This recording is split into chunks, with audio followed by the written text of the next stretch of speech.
Future aspirations इतना है, तो and TGS forms a very important part. तो जो digital aspects, mechanisation aspects machine shop में यूज कर सकते हो। तो AISIT 2023 इसमें इसका आज प्रेस कॉन्फ्रेंस का क्या मेन मजमून है और क्या कहना चाहते हैं? एक्चुअली जैसे हमने बताया इंस्टीट्यूट ऑफ इंजीनियर्स हमारा जो है, प्लस क्योंकि प्रेजेंस मौजूद है लोकल चैप्टर जमशेदपुर में टाटा स्टील, तो दोनों हम लोग साथ में मिल के सोचे कि एक सेमिनार हम लोग ऑर्गेनाइज करें। फोकस यही है कि जो आज दुनिया में in and around in the country and abroad, largely in the country, जो हमारा डेवलपमेंट्स हो रहा है, इनोवेशंस हो रहा है वेरियस, चाहे वो एकेडमिया, चाहे इंडस्ट्री, चाहे इन द वेरियस इंस्टीट्यूट्स, तो कैसे एक प्लेटफॉर्म हम लोग क्रिएट करें जिस प्लेटफॉर्म का दौरान all of them come together, एक कोलैबोरेटिव एटमॉस्फेयर तैयार हो जिसमें we share our best practices, the good advancements जो हो रहा है, चाहे इन टर्म्स ऑफ टेक्नोलॉजी, चाहे in terms of IT, because आज का दिन में industry 4.0 plays a very important role, चाहे वो मैन्युफैक्चरिंग हो, चाहे वो एसेट मैनेजमेंट हो, चाहे इक्विपमेंट मैन्युफैक्चरिंग। सो हम लोग वही सोचे कि this could be an ideal platform where we bring all practitioners and experts together, and we continue to learn from each other and share the best practices, and that is the whole objective of this.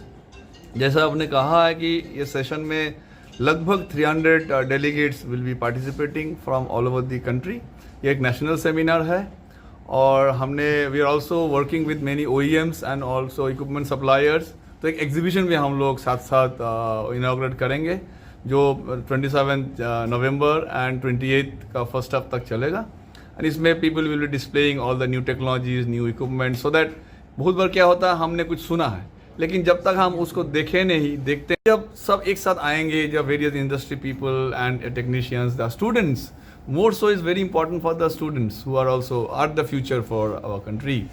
तो हम लोग उस दिशा में सोचते हुए because in the future a lot of discussions are going on sustainability in terms of humanitarian aspects, societal values. So I think while we are at industry 4.0 we are already into it, and perhaps at the later part the next revolution perhaps will be industry 5.0 which will be focusing on sustainability and human, and उसके लिए क्या हम लोग entire society या organisation को हम लोग और जागरूक करें और अवेयर करें। I think that's the whole idea of driving this, and of core में है कि एसेट रिलायबिलिटी को कैसे हम लोग। प्रबल जी, मैन मेड टेक्नोलॉजी 2 हम लोग आर्टिफिशियल इंटेलिजेंस और रोबोटिक्स और मशीन लर्निंग प्रोग्राम के तहत जो है हम लोग अब बिल्कुल टेक्नोलॉजी ड्रिवन प्रोडक्शन और बाकी सारी चीज़ें, तो इस सेमिनार में क्या इस सब के ऊपर फोकस्ड होगा क्या? ऑफ कोर्स, जैसे हमने कहा asset today asset predictability is very important, है ना। हमने जो जिस लेवल में ऑपरेट करता है, चाहे कोई भी स्टील इंडस्ट्री, कोई भी इंडस्ट्री ऑपरेट करे,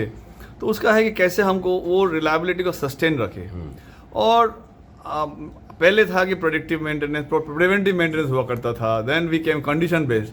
तो हम कुछ समझते थे इक्विपमेंट में कुछ गड़बड़ हो सकता है, I used to go and do, data लेके आते थे, फिर वापस आके एनालिस करके फिर जाते थे।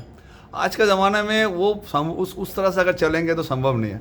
मतलब ये नहीं कि सारे के सारे विल बी मतलब online, but we have to have a good balance, right. तो इसीलिए हम लोग सोचे कि जो हो रहा है IIT का दौरान, whatever improvements are coming in, how can we apply in our equipments to make it more predictive करने के लिए व्हाट इज द ऑब्जेक्टिव। एक इक्विपमेंट चल रहा है, उसका बारे में, उसका क्या, whether it is in distress और नॉट, कैसे मैं पहले मालूम करूँ, उसके लिए we have to do lot of sensorization. खाली सेंसराइजेशन करने से ही नहीं होगा, डेटा तो आ जाएंगे लेकिन डेटा को इंटरप्रेट करना पड़ेगा, तो एक एनालिटिक्स लगेगा। तो data use of data science to build analytics, but वो एनालिटिक्स को और मैच्योर करने के लिए I think we need the experience of the people who are working, their knowledge. उसको जैसे हम लोग उसको बिल्ड इन करेंगे तब model will be more matured. तो हमारा प्रेडिक्शन विंडो जो है, आज हम कोई चीज़ के बारे में बोल सकता है कि 7 दिन पहले कोई ब्रेकडाउन होगा या कुछ गड़बड़ डिस्ट्रेस होगा इक्विपमेंट में, वो कैसे मैं और बढ़ाऊँ, that is a biggest challenge. दूसरा है कि आज फोकस इज कि how do I know something beforehand, but tomorrow I should also know करना क्या है, सो दैट हमको जो मिनिमम इंटरवेंशन टाइम मिलेगा उसमें आई शुड बी वेरी मैंने focused and pinpointed to do some initiatives and interventions. तो ये दिशा में we are working, and I am sure that आने वाले दिन में this is the way for future, because the speed of work is increasing, the safety has a prime importance. We have to optimize our man-machine interfaces, more and more optimize robotics and all. But selectively, we must have a strike a right balance between presence and analytics. But without a strong presence on the shop floor, I always say you won't be able to interpret the analytics. So it is important to strike a good balance between the two. Thank you Prabhat. Sir ji, innovation and technology में खासकर ईवा force, young force को introduce करना बड़ा ज़रूरी है जी। और हम प्राउड है कि हम लोगों के आसपास NIT जमशेदपुर और बहुत ऐसे NITs हैं और बहुत सारे लोग शिरकत करेंगे इसमें। तो क्या उन लोगों के पार्टिसिपेशन को भी इसमें रखा जाएगा, पेपर प्रेजेंटेशन, या उनके इनोवेशन एंड टेक्नोलॉजी को भी इंट्रोड्यूस करने की है बात? नहीं, तो आप बिल्कुल सही बोल रहे हैं कि कोई भी टेक्नोलॉजिकल ग्रोथ जो है वो बिना एकेडमी और इंडस्ट्री के बिना रिलेशनशिप के नहीं हो सकती है। तो ये भी एक फोकस है इस बार हमारा कि कैसे एकेडमिक्स इंस्टीट्यूशंस और इंडस्ट्री को एक साथ लाया जाए, जो सो दैट उनको मिला के उनकी नॉलेज और उनकी भागीदारी के साथ उस ग्रोथ को बढ़ाया जाए। बिकॉज उनके पास थ्योरेटिकल नॉलेज है, हमारे पास प्रैक्टिकल रिक्वायरमेंट्स हैं, कैसे इन दोनों का समावेश किया जाए और समावेश करके बढ़ाया जाए। इसीलिए इस कॉन्फ्रेंस में जैसे आप देखेंगे कि NIT Rourkela, NIT Guwahati etcetera सब जगह से प्रोफेसर्स भी आ रहे हैं, लॉट ऑफ PhD स्टूडेंट्स को भी बुलाया जा रहा है। नीड है कि वो भी इस पूरे कॉन्फ्रेंस से सीखें। जो टेक्निकल सेमिनार्स हम लोग कर रहे हैं वो सीइंग इज़ बिलीविंग, जैसे कि VPSS ने बोला, तो वो लोग भी अगर आके देखेंगे कि जो टेक्नोलॉजी वो खाली थ्योरी में पढ़ रहे हैं उसका एक्चुअल समावेश कहाँ इंडस्ट्री में हो रहा है और उनकी नॉलेज भी आएगी कि वो लोग क्या कर रहे हैं, तो डेफिनेटली उनका इन्वॉल्वमेंट, भागीदारी हम लोग चाहते हैं और इसीलिए इस प्रोग्राम में उनकी एक बहुत बड़ी भागीदारी रखी गई है। जी, थैंक यू। अनुराग सर, एक बहुत टेक्निकल बात है कि हम लोग जिस एज में जा रहे हैं, प्रोडक्शन बहुत है, ग्रोथ के बड़े सारे एस्पेक्ट्स हैं। क्या ह्यूमन बीइंग को ये एस्पेक्ट या हमारा प्रोडक्शन क्या कहीं फ्यूचर में चैलेंज करेगा, या हम उसको किस तरह मीट करने की तैयारी करेंगे? क्योंकि साथ साथ दोनों बातें होनी चाहिए, प्रोडक्शन भी और ह्यूमन बीइंग को जो एक वैल्यूज़ है वो भी प्रिजर्व हो। तो इसके लिए क्या कहेंगे आप? हमको लगता है ह्यूमन वैल्यू तो हमेशा प्रिजर्व रहेंगी, आज भी, 100 साल पहले भी थी और आगे आने वाले 100 साल भी रहेंगी। जो वाइस प्रेसिडेंट और जो हम लोगों ने बोला, जो बेसिक इंजीनियरिंग की नॉलेज है उसकी ज़रूरत हमेशा रहेगी, चाहे टेक्नोलॉजी जितनी बढ़ जाए। आप देखिए, अगर मैं मेडिकल टर्म में बताऊं, अच्छा डॉक्टर तो आपको चाहिए ही जो बॉडी को समझता है, लेकिन हम लोग जो करना चाहते हैं कि प्रॉब्लम को पहले पता लगा। जो एसेट रिलायबिलिटी का बात है कि आज हमको जब उसमें ब्रेकडाउन हो जाता है, उसमें प्रॉब्लम आती, तब पता चलता, हम क्यों ना 3 महीने पहले पता लगा, सो दैट हम पूरी तैयारी के साथ रहें। दूसरा, जो मैन्युफैक्चरिंग में आप देखिए चाइना बहुत आगे निकल गया है, हम लोग का पूरा मैन्युफैक्चरिंग सेक्टर में ऑल ओवर इंडिया ग्रोथ हो रहा है।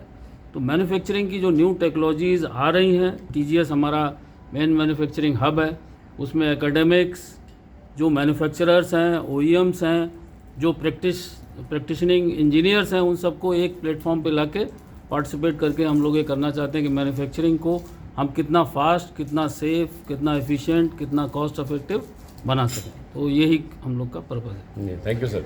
साथ ही सर, बहुत गुड सेमिनार है, इसका बहुत बड़ी इम्पैक्ट बनने जा रही है। तो आपको क्या लगता है कि किस किस के ऊपर इसका इम्पैक्ट पड़ेगा इन फ्यूचर?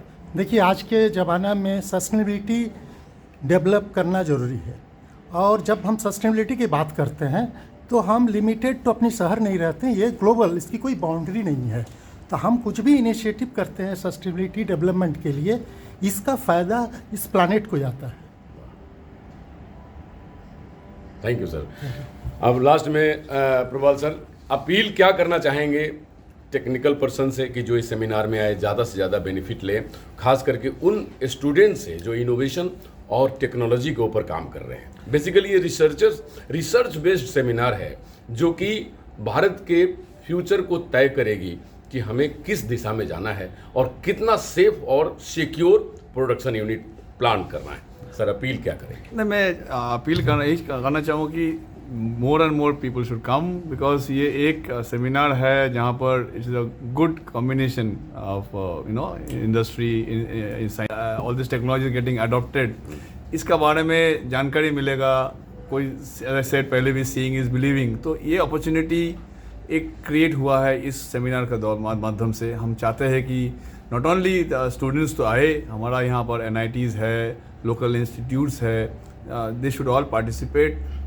एंड हमारा जितना भी इंडस्ट्री प्रैक्टिशनर्स है, उन्होंने आने से क्या होगा कि एक तो स्टूडेंट से सर क्या कहना चाहेंगे, खास करके जो इस विषय पे काम कर रहे हैं? मतलब वो एक्चुअली अगर स्टूडेंट्स जो इस विषय में काम कर रहा है, डेफिनेटली वो आके देखे कि एक तो है कि अपना जो सब्जेक्ट है जिसमें काम कर रहा है, अगर उस सब्जेक्ट के बारे में कुछ डिस्कशन हो रहा है तो उसमें पार्टिसिपेट करे, और उसका दौरान he will also learn and further improve. दूसरा, he can also share his experience. क्या है कि जितना हम लोग मिलेंगे, डिस्कस करेंगे and sharing of inputs, best practices will only improve the overall as a nation, and उनका पर्सनल इम्प्रूवमेंट भी डेफिनेटली होगा। तो हम आशा करते हैं कि इसमें पार्टिसिपेशन अच्छा हो। Thank you sir, thank you.